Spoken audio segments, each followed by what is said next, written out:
पौष अमावस्या 11 जनवरी 2024 को है। इस दिन यदि पूजा पाठ के साथ ही इससे जुड़ी कथा सुनी या पढ़ी जाए तो पितृ ऋण से मुक्ति मिलती है। पौष अमावस्या व्रत कथा।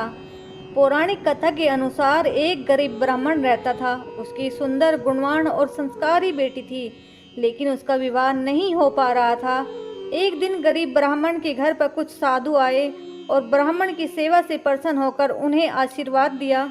फिर उन साधुओं ने उस कन्या के विवाह के लिए उपाय बताते हुए कहा कि यहाँ से कुछ दूरी पर एक परिवार रहता है।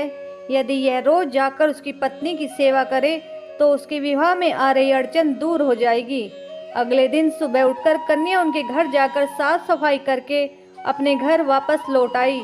फिर रोजाना ही ऐसा करने लगी, जिसे देखकर उस परिवार की स्त्री काफी हैरान थी कि कौन उसके जागने से पहले घर की साफ सफाई करके चला जाता है।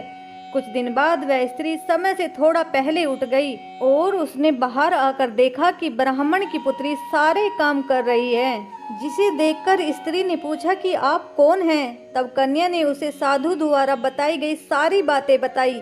उस स्त्री ने कन्या की सच्चाई और सेवा से खुश होकर उसे शीघ्र विवाह होने का आशीर्वाद दिया। लेकिन जैसे ही उन्होंने कन्या को आशीर्वाद दिया, उनके पति की मृत्यु हो गई।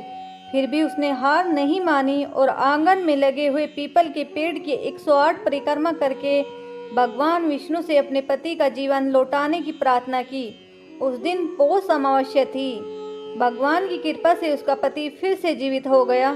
ऐसी मान्यता है कि जो व्यक्ति इस पौष अमावस्या के दिन स्नान दान करके पीपल की परिक्रमा करता है, उसकी सभी मनोकामनाएं पूर्ण होती हैं। हिंदू धर्म से जुड़ी हुई ऐसी ही वीडियोज देखने के लिए आप हमारे चैनल को लाइक और सब्सक्राइब करें। Thank you for watching.